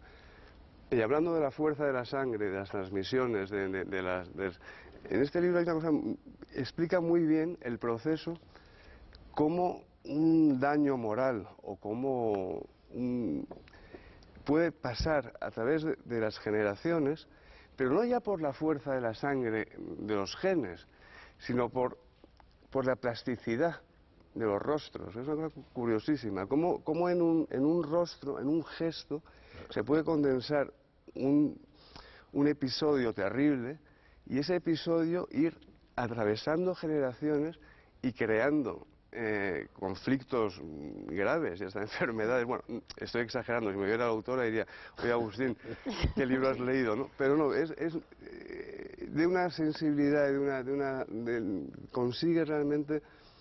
A mí me ha deslumbrado en ese sentido. Ya Cristina, ese novelón que vas a publicar de un momento a otro, ¿tiene título ya? Tiene título. Se llama... ¿Tú cuándo pones el título? ¿Al principio o tú? ¿Al principio, a lo largo de la redacción, al final?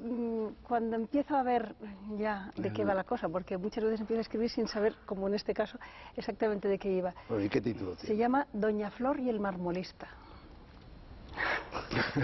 Es un título atractivo, la verdad. Se separa de todos los temas familiares y tal. Me apetece subirse a un tren, ¿no? Con Doña Flor y el marmolista y ir leyendo, ¿no? Mientras... Los Laforet, los Cerezales, Manuel y Carmen ya idos, y ahora Agustín y Cristina. En mi vida de lector, desde que la recuerdo, siempre ha habido por lo menos un miembro de esa dinastía presente en mis lecturas. Muchas gracias, Cristina. Gracias. Muchas gracias, Agustín. Y gracias a ustedes por la atención. Buenas noches.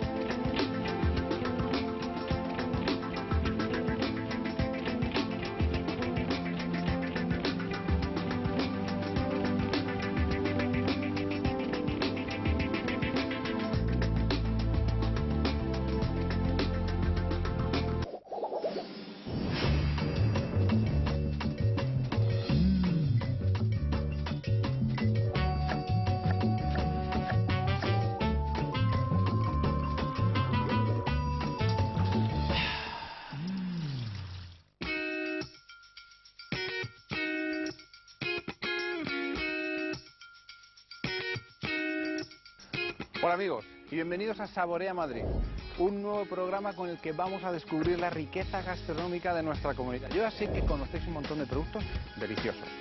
El melón de Villaconejos, las fresas de Aranjuez, las aceitunas de Campo Real o los vinos, quesos y aceites con denominación de origen. Pero hay más. Por eso vamos a viajar cada día a un lugar diferente. ¿Reconocéis ese castillo? En efecto, estamos en Chinchón. Y hablando de Chinchón, no podían faltar los ajos. Pero Saborea Madrid es algo más que un programa de cocina. Os dejo con un avance de lo que os espera. En Saborea Madrid vamos a disfrutar de un programa hecho a fuego lento y con mucho mimo. Empezamos con un reportaje de altura donde os contamos todos los secretos de la comida de las compañías aéreas, quien se encarga de cocinar y distribuir los menús que consumen cada día miles de pasajeros. Nos colamos en casa de Loreto Valverde y analizamos a fondo su nevera. ¿Podrá superar la presentadora el examen de nuestra nutricionista? Viajamos con nuestra cocina hasta Chinchón y preparamos con el ingrediente protagonista de hoy una receta tradicional y muy sabrosa: la sopa de ajo. Aquí también miramos por tu bolsillo.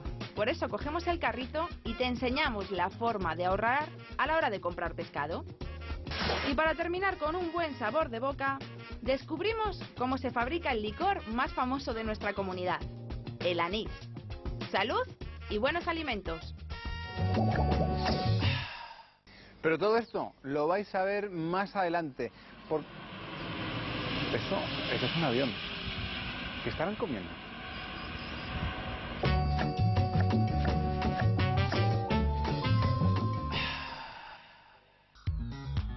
¿Sabes cuál es el restaurante con mejores vistas del mundo?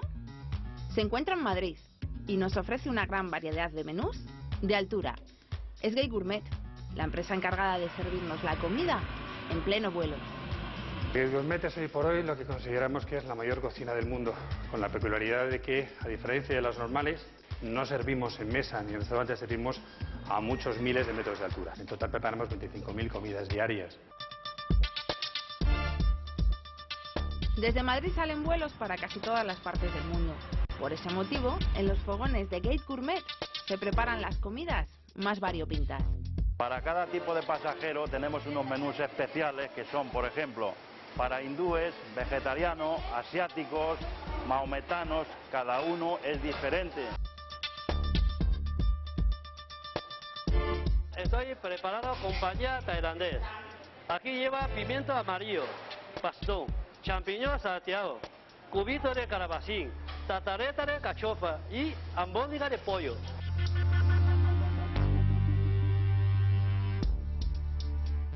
La cocina aérea no es tan sencilla como la cocina en tierra. Hay ciertos alimentos que están prohibidos por normativa y otros por sentido común. Cuando te tiras 10 horas en un avión o 15, no es normal que pongas unas faves o unas judías blancas o cosas así.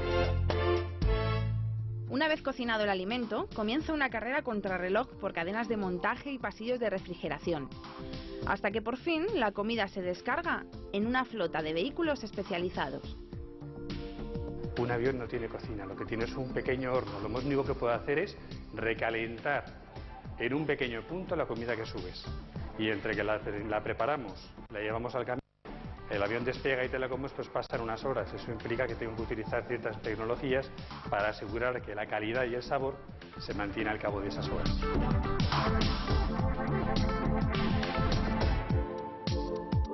Ya lo sabes, curioso, esta es toda la maquinaria que se pone en marcha para saciar nuestro apetito mientras viajamos.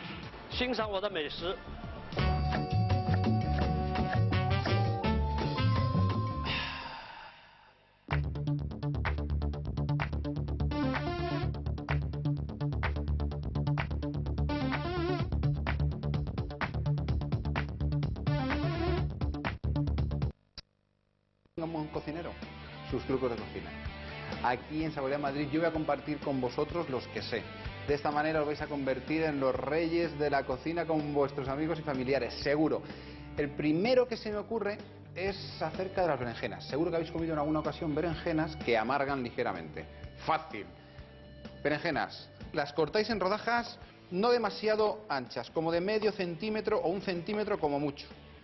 Una vez que las tengáis cortadas y rápidamente para evitar que se oxiden. Seguro que habéis visto en alguna ocasión que las berenjenas rápidamente se ponen oxidadas. Pues a una fuente, a un plato, un poco de sal gorda por encima y a continuación las bañáis en leche.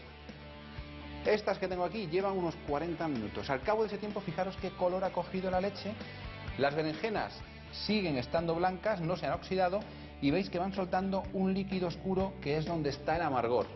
Ese líquido se limpia y nos va quedando la berenjena perfectamente blanca. Las pasáis por harina, una vez escurridas, por supuesto. Las tamizáis bien para que tenga la capa de harina sea muy fina. Las freís en aceite muy caliente durante unos 25 segundos, 20-25 segundos.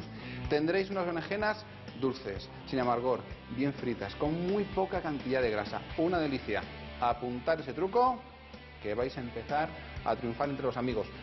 Por cierto, una novedad de Saborea Madrid es que vamos a descubrir que se come en lugares particulares, concretos, curiosos.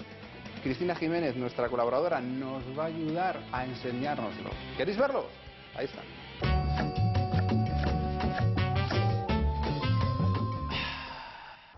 Hoy Saborea Madrid se traslada hasta el hipódromo de la Zarzuela. No se preocupen, no es para correr una carrera, sino para conocer qué es lo que come un jockey y sobre todo cómo consiguen siempre mantenerse en forma. ¿Por qué nos has hecho madrugar tanto? Son las 8 de la mañana, yo no sé, cuéntanos un poquito. Sí, bueno, pues todo está hecho en base al caballo. O sea, el pura sangre pues tiene unos horarios y hay que respetarlos, y luego pues lógicamente cuanto más temprano entrenan y sobre todo en primavera, verano, pues menos sufren. Mucho cuidado, mucho entrenamiento, pero José Luis, ¿has desayunado? He desayunado un café, nada más. Invitamos a desayunar y nos cuentas qué es lo que comes, ¿vale? Fenomenal.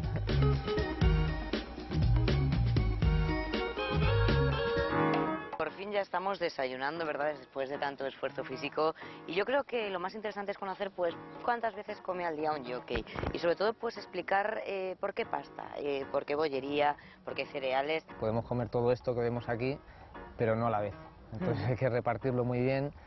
Y bueno, el plato de pasta estaría bien para la hora de la comida. Pues lleva mozzarella, lleva tomate, lleva también un poquito de salmón, que bueno, para un día de diario, que no va a haber competición, está bien, y lo añadiríamos con pues, su aceite de oliva. Hemos hablado de cereales, ya hemos hablado de pasta, estamos aquí viendo la bollería. Tenemos dos tipos de bollería. Sí. Por ejemplo, quizás este bollo suizo le resulte pesado a la hora de competir o a la hora de, de llevar a cabo un esfuerzo físico, ¿verdad? Exactamente, ¿sabes? Hay bollería que no es adecuada, ¿no? para hacer deporte ni para un deportista. ¿Por qué? Porque te aporta poco, te aporta muchas calorías y poca energía. Nuestra dieta no se puede partir en dos: la dieta del día a día y luego lo que hace es un día de competición, un día de carrera. Pues si no me equivoco, aquí hay un señor muy malo, ¿verdad?, que se llama el juez del peso, que os pesa antes de las carreras. ¿Cómo funciona también este mecanismo antes de que salgáis a competir? Pues bueno, el juez de peso hace su trabajo y bueno, pues es muy estricto porque cada caballo tiene que llevar un peso en la carrera y es determinante en el resultado final. Entonces te pesa antes de la carrera y después. Primero, para confirmar que tú vas a montar con ese peso, y segundo, para verificar que el caballo ha corrido con ese peso. ¿Qué ocurre? Pues si monta 54 llevo la montura ligera de medio kilo, y si monta 56 pues tengo que poner una montura pues, de 2 kilos. Pues la verdad que es una dieta bastante equilibrada la de un jockey: pasta, cereales, fruta, algún dulce, y sobre todo lo que hay que ver son los resultados. Nosotros en Saborea Madrid nos apuntamos a la dieta de los jockeys.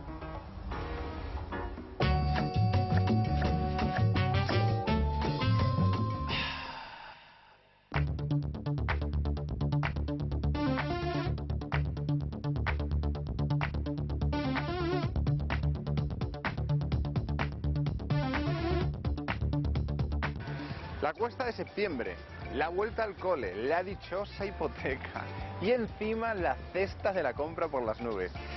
No te preocupes, te vamos a dar algunas ideas para que ahora puedas ahorrar también un poco más en la cocina. Toma nota.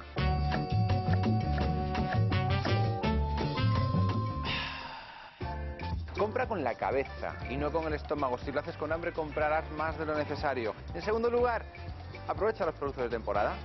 Son mejores y a mejor precio. Hoy, por ejemplo, comenzamos con los pescados.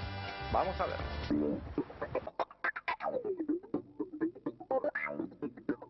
Fijaos qué cantidad de pescados. Pues ahora lo que se trata es, con nuestro amigo Antonio, de ver de todos estos cuáles son los que están en temporada. Seguimos en temporada con la parrocha, con la sardina gorda, con la caballa, con la pescadilla de ración. La pescadilla realmente, si esto lo dejamos crecer, se hace una merluza. Nos guiamos a la pescadilla de pincho y luego ya pasaría a la merluza. O sea que realmente estamos descubriendo el mismo sabor, en un tamaño más pequeño pero también más suave y a un precio más económico. Por lo cual, un corderito lechal. Pues ya está, el corderito del mar, la pescadilla. Nos queda una cosa importante y es el tema de la conservación. Cómo conseguir que el pescado nos aguante mejor y más tiempo en casa.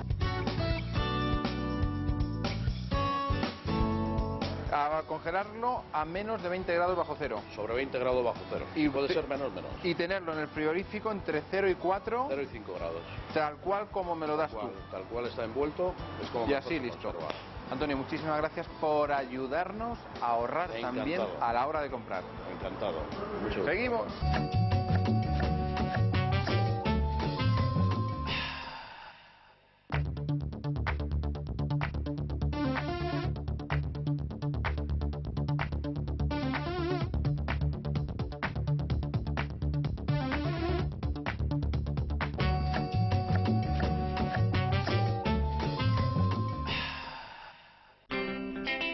vamos a hablar de uno de los productos más característicos de nuestra comunidad, vinculado a la localidad madrileña de Chinchón. Nos referimos, por supuesto, al ajo. ¿Y qué mejor lugar para conocer sus secretos que visitando la Asociación de Productores de Chinchón? Aquí todos tienen muy claro por qué el mejor ajo del mundo se encuentra en esta población. Básicamente por las características de la tierra de nuestra zona, que sus suelos tienen un buen drenaje y una rica materia orgánica. Por eso llegan a darnos un diente especial y con un tamaño bastante bueno. El cultivo del ajo procede de Asia, desde donde se extendió a los países mediterráneos y tiene siglos de tradición. En el antiguo Egipto, por ejemplo, se han encontrado papiros de hace 3.500 años que contienen más de 200 recetas a base de ajo. Desde entonces, muchas han sido las variantes de ajo que han ido surgiendo. ¿Cómo diferenciarlas?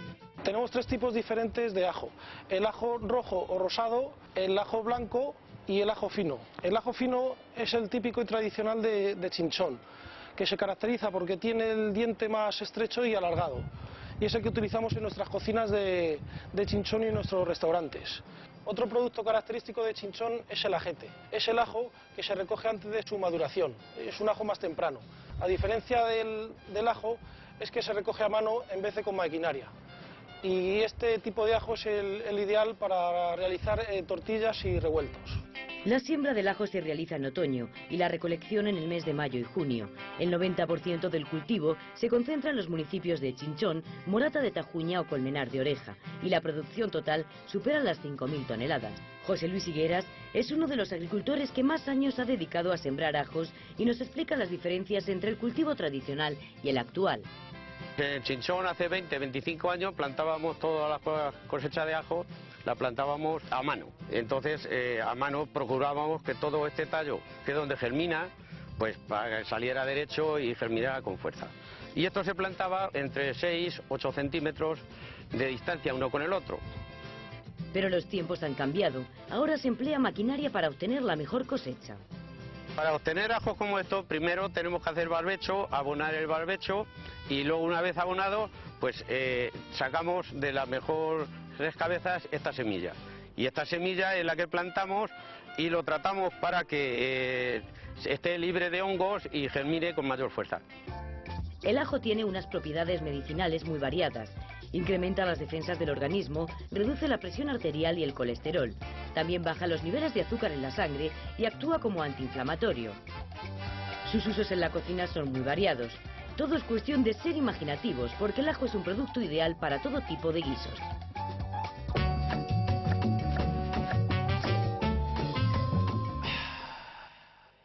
Ya habéis visto dónde se cultiva el ajo de Chinchón, qué propiedades tiene, qué lo distingue de los ajos de otras zonas.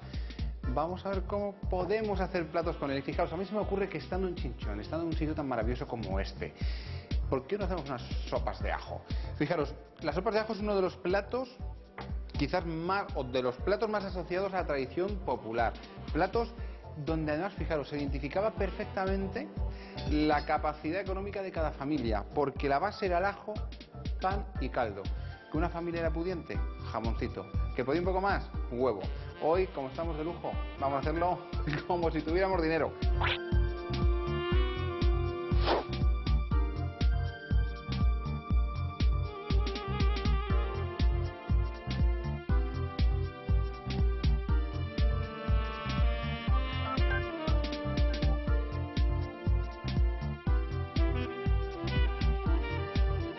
Fijaros, una cosita que os cuento del ajo. Si queréis evitar que os repita, ya sabéis, quitarle con ayuda de una puntilla o un cuchillito el germen. En algunos casos apenas aparece y en otros es muy pequeñito. Este fuera. Vamos con este otro, lo cortamos igual y el germen para afuera. Este apenas tiene. Pues listo. Vamos con este a ver cómo es el germen de este ajo. Y el primer paso que hacemos es filetear nuestros ajos, pero antes, aceite. ¿Os he dicho que en Madrid hay muy buenos aceites? Pues sí, además están haciendo unos aceites maravillosos que yo creo que son dignos de conocimiento. Mientras se calienta, picamos. En este caso las tenéis que picar en rodajas no demasiado finas para que no se quemen con mucha facilidad. El ajo crudo da muchísimo sabor. pero si lo cocináis podéis incorporar tanta cantidad de ajo casi como queráis, porque no va a estar muy amargo. ¿Veis que está humeando el aceite? En cazuela de barro. La compré en Chinchón esta mañana, de camino para acá. Digo, voy a comprar la cazuela para mis sopas de ajo en Chinchón. Y aquí enfrente del parador hemos comprado esta cazuela. Es importante porque además vais a poder servir el plato en el mismo recipiente en el que lo cocináis. Ahí está. Lo importante ahora, os decía, lo vamos a ir tostando todo por pasos. Vamos a dejar que rehogue un poquito y antes de que coja mucho color lo sacaremos. Mientras tanto, vamos a ir cortando el pan. Estos ajos para acá. Pan candeal, pan muy metido en harina, de esta manera no se nos rompe mucho. ¿Sabéis por qué el pan? ¿O sabéis qué era lo que se buscaba con el pan? Fijaros qué miga tan apretada que tiene, típico del pan candeal. Vamos a cortar una rodajita más y con esto tenemos. Fijaros cómo está el ajo, casi dorado. Pues lo vamos a ir sacando porque luego terminará de cocinarse con el resto de ingredientes. Pero importante que no se queme para que no dé mal sabor. Así que un platito para acá. Lo que haremos ahora será en este mismo aceite ir dorando nuestro pan. Hay quien incorpora el pan sin tostar. A mí me parece que no es bueno porque el pan se deshace y entonces se nos queda como si fuera una especie de gachas. Y yo creo que es conveniente que el pan aparezca en la sopa. Ahí, y me quedan por aquí unos trocitos, pues para afuera. Vamos con el pan. Simplemente, puesto ahí que se tueste. Ahí. Las veces que haga falta. Así que vamos a ir tostando el pan hasta que esté tostado. Todas las rodajas por los dos lados.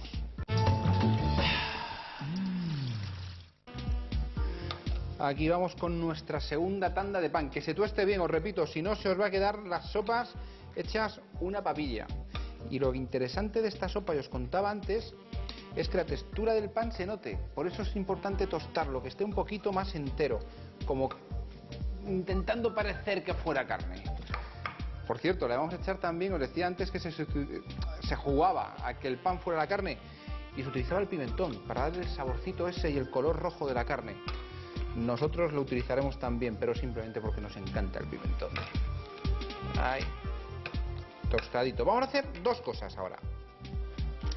Vamos a retirar la cazuela del fuego, que tiene suficiente calor. Ahí está. Vamos a dejar que enfríe un poquito, pero sin quitarle nada más que algún trozo de miga que pueda haber quedado un poco más oscura y que luego no nos estropee la visión del plato. Vamos a dejar que enfríe, como os digo, un poquito. Y mientras tanto, lo que vamos a hacer va a ser desclarar huevos. Os di cuento el proceso para que lo veáis. Simplemente cascamos, separamos. Ahí. Y la yema por aquí y la clara por ahí. Seguimos en el Parador de Chinchón. Gente amable. Y además el marco incomparable para poder hacer estas sopas de ajo que estamos preparando. Os diré, no obstante, que seguro que hacéis sopas de ajo en casa. Esto ya sabéis que cada maestrillo tiene su librillo. Pero bueno, el jamón, después de haber tostado el pan, después de haber tostado el ajo, colocamos una capita de jamón que se vaya tostando. Le vamos a dar la vuelta. Y justo después de darle la vuelta, vamos a colocar encima el resto de ingredientes que ya habíamos tostado previamente. Por un lado, el pan y el ajo. Ahí. El jamón va a ser la sorpresa que encontremos al final cuando metamos la cuchara. Veremos el pan, veremos el huevo y nos estará esperando el jamón abajo. Pues vamos con el pan. En capas. Ahí. Alternamos con un poquito de ajo. Bien distribuido. Y vamos a terminar con más pan, que tengo por aquí preparado.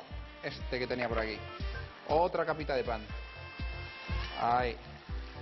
Tapando todo lo que nos queda de cazuela. Ahora, y para que no se nos queme, incorporamos un poquito de pimentón.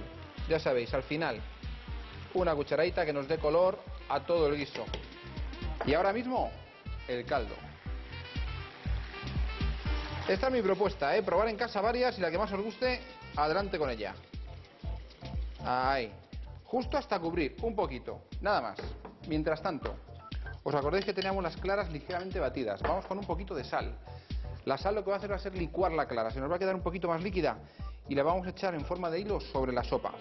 Seguimos.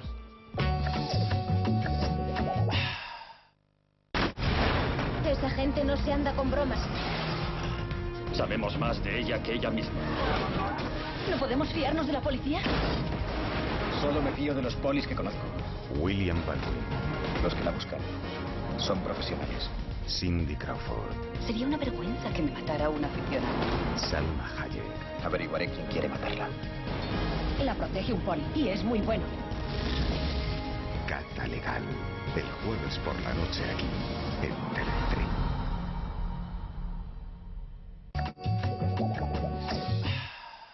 Nuestro toquecito es que con las yemas vamos a preparar una especie de buñuelo directamente, además sin ningún tipo de crema, simplemente la yema en aceite.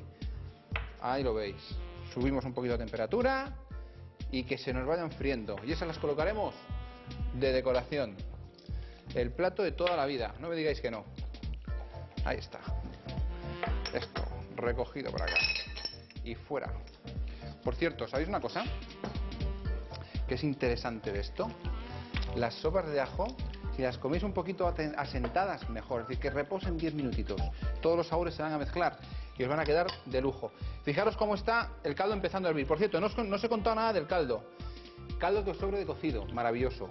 Una punta de jamón de estas que ya se va quedando duras y que no nos sirven para nada. Con un poquito de agua, un par de puerros, una zanahoria, que hierva despacito.